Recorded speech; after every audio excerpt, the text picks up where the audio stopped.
Salam sejahtera bagi Bapak, Ibu, dan saudara-saudara sekalian. Kita akan merenungkan bagian dari firman Tuhan yang terambil dari surat Yudas pasal 1 ayat 20 dan 21. Yudas pasal 1 ayat 20 sampai 21. Akan tetapi kamu, saudara-saudaraku yang kekasih, bangunlah dirimu sendiri di atas dasar imanmu yang paling suci dan berdoalah dalam Roh Kudus. Peliharalah dirimu demikian dalam kasih Allah, sambil menantikan rahmat Tuhan kita Yesus Kristus untuk hidup yang kekal. Bapak dan saudara-saudara, tema renungan kita pada saat ini adalah tangan-tangan yang memberkati.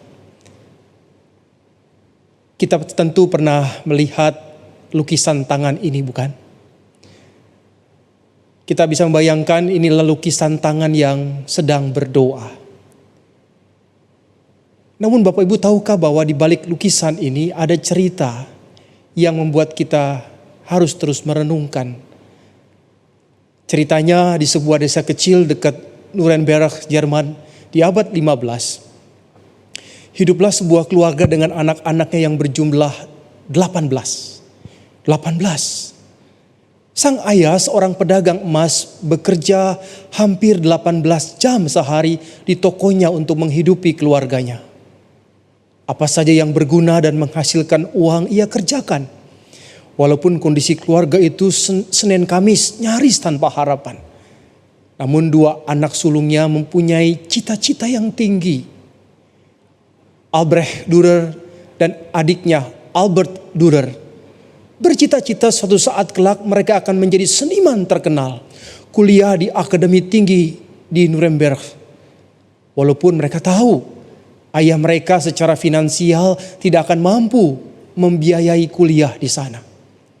Setelah diskusi yang panjang, di suatu malam di tempat tidur mereka yang penuh sesak, kedua anak laki-laki tertua ini akhirnya membuat kesepakatan.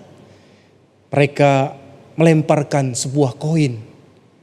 Yang menang, dialah yang melanjutkan studi ke akademi untuk mengejar impian menjadi seniman terkenal.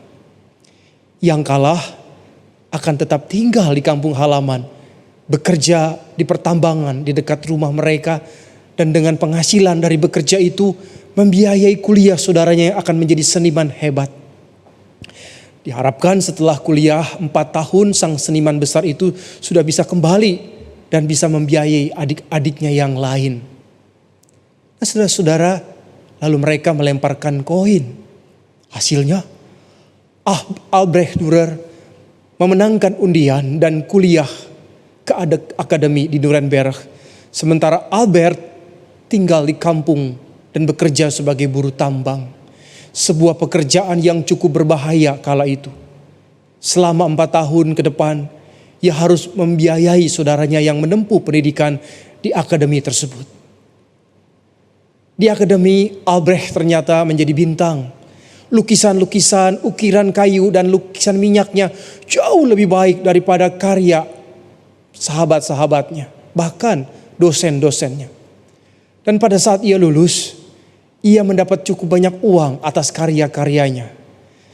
Ketika seniman muda itu kemudian kembali ke kampung halamannya, suatu malam keluarga Dürer mengadakan pesta kecil-kecilan untuk menyambut dan merayakan kepulangan Albrecht. Setelah makan malam yang panjang dan berkesan untuk mengobati rasa rindu mereka, diselingi dengan musik dan tawa, Albrecht bangkit dari posisi terhormat di ujung meja untuk minum bersulang bagi adiknya tercinta. Atas tahun-tahun pengorbanannya yang memungkinkan dia memenuhi ambisi dan cita-citanya. Di akhir pidatonya, Albrecht berkata, "Albert, saudaraku, sekarang giliranmu. Sekarang engkau sudah punya kesempatan berangkat untuk sekolah seperti aku, mengejar impianmu. Dan sekarang giliran waktuku untuk mengurus semua yang kau perlukan." Semua kepala berpaling ke ujung meja tempat Albert duduk. Air mata mengalir di wajahnya yang pucat, menggelengkan kepalanya. Lalu ia menangis dan berkata, tidak, tidak, tidak. Albert bangkit dan menyeka air mata di pipinya. Dia melirik ke meja panjang di wajah-wajah yang dicintainya dan kemudian memegang tangannya dekat pipi kanan. Ia berkata pelan, tidak saudaraku, saya tidak bisa pergi ke Nuremberg. Sudah terlambat untuk saya. Lihatlah apa yang saya dapatkan selama 4 tahun bekerja di tambang. Tulang-tulang di jari saya hancur semua. Dan akhirnya saya menderita sebuah penyakit yang disebut dengan rheumatoid yang begitu parah di tangan saya. Sehingga untuk memegang gelas dan bersulang kembali untukmu pun aku tidak bisa. Apalagi untuk memegang kuas atau melukis garis-garis halus di kanvas. Bagi saya itu sudah terlambat.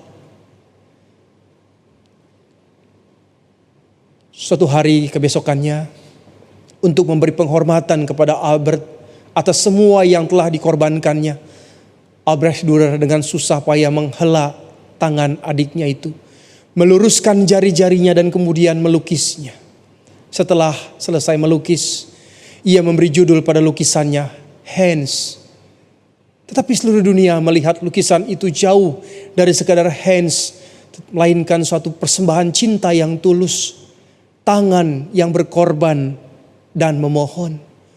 Itulah sebabnya lukisan itu terkenal dengan judul Praying Hands. Tangan yang bekerja, tangan yang berkorban demi mewujudkan sebuah cita-cita dan doa. Itulah tangan yang berdoa, tangan yang memberkati. Kini hampir 5 abad sudah berlalu. Ribuan lukisan potret dan karya lainnya dari Albrecht Dürer telah beredar dan menghiasi banyak dinding dan ruang di seluruh rumah-rumah di dunia. Dan hampir dapat dipastikan sebagian besar orang pernah melihat, bahkan mungkin memiliki reproduksi dari salah satu lukisannya yang sangat terkenal, yakni gambar yang berjudul The Praying Hands, tangan yang berdoa. Bapak Ibu dan saudara-saudara, marilah seperti kata firman Tuhan, ketika Tuhan memberi kepada kita kekuatan, kesempatan, dan segala kemungkinan, firman Tuhan berkata, bersukacitalah di dalam pengharapan, sabarlah dalam kesesakan, dan bertumbuhlah atau bertekunlah di dalam doa. Mungkin hari-hari ini tangan-tangan kita tidak akan begitu kerasa bagi orang lain. Tetapi suatu saat nanti, tangan-tangan kita adalah tangan-tangan yang berdoa, tapi juga tangan-tangan yang memberkati. Mungkin anak kita, orang-orang di sekitar kita, bahkan orang-orang yang barangkali tanpa kita sadari telah merasakan berkat Tuhan melalui uluran tangan kita dan doa-doa kita. Tuhan Yesus memberkati. Mari kita berdoa. Tuhan, biarlah tangan yang ringkih ini tetap mau berdoa dan berusaha. Sekalipun kami tidak pernah tahu dan pasti seperti apa hasilnya. Namun kami percaya dengan bertekun di dalam doa dan berusaha, kami dimungkinkan Tuhan untuk boleh melihat setiap karya-karya yang Tuhan boleh berkati dalam kehidupan kami. Terima kasih Tuhan, Engkau mengingatkan kepada kami untuk kami boleh memiliki tangan yang terus berdoa buat orang lain. Tangan yang terulur oleh cinta kasih bagi kebaikan sesama kami. Demi Tuhan kami Yesus Kristus, kami berdoa. Amin.